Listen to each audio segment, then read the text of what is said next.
এখন যারা আগে টিকা নিয়েছে বা আগে যারা হাম হয়েছে তাদেরও টিকা নেওয়া দরকার। যত বেশি লোকের মধ্যে ছড়াবে ততই শক্তিশালী হবে। নিয়ম তো সরকার থেকেই ইয়ে করা হয় যে 15 মাসের মধ্যে হলে তো সে টিকাটা পাচ্ছে, দ্বিতীয় ডোজ পাচ্ছে, প্রথম ডোজ মিস করলে দ্বিতীয় ডোজটা সে পাচ্ছে।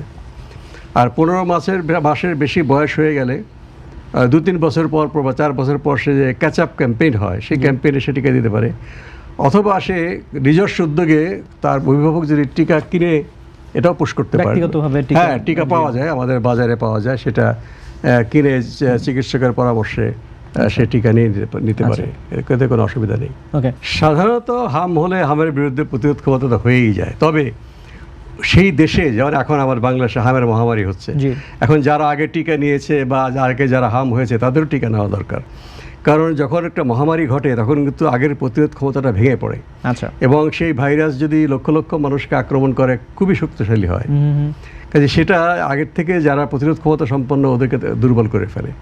কাজেই এইরকম যদি হয় তাহলে কিন্তু টিকা নিয়ে নেওয়া উচিত। আর যদি স্বাভাবিক অবস্থা থাকে তাহলে একজনের হাম হয়ে গেলে তার পরবর্তীতে হাম থেকে সে সুরক্ষিত থাকবে, এটাই ধরে নেওয়া যায়। আচ্ছা, ঘন ধান পুষ্প ভরা আমাদেরই বসুন্ধরা। স্যার, আমাদের খেলার মাঠের দেয়াল ভাঙতে এসেছে। এটা আমাদের খেলার মাঠ। আমরা তো এখানে দোকান বানাবো।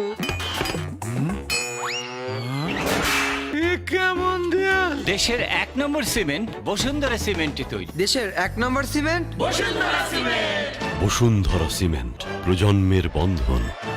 এটা নানা কারণেই হতে পারে। একটা হচ্ছে যদি আমাদের স্বাস্থ্য ব্যবস্থা যদি দুর্বলতা হয়, যেমন ধরেন আমরা হামের টিকাটা দিতে পারলাম না, ফলে এই আগে হয়তো হাম অল্প বাচ্চাদের মধ্যে হতো, এখন টিকা না পাওয়া বাচ্চাদের সংখ্যা বেড়ে যাওয়ার কারণে এটা বাড়তে একটা ব্রেকিং পয়েন্টে অনেক এটার মধ্যে ছড়িয়ে পড়ে।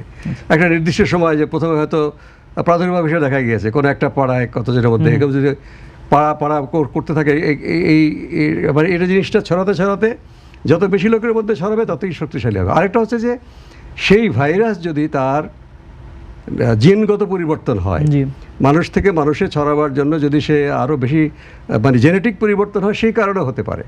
হামের ক্ষেত্রে এটা সন্দেহ করা হচ্ছে, জেনোম সিকোয়েন্স করে বিজ্ঞানীরা দেখছেন, আমাদের দেশেও দেখছেন, কিন্তু এখনও পর্যন্ত আমরা প্রমাণ পাইনি যে এটা জিনগত কোনো পরিবর্তন হয়েছে। অনেক মানুষের মধ্যে ছড়িয়ে পড়েছে বলেই সেটার এত দাপট দেখছি আমরা।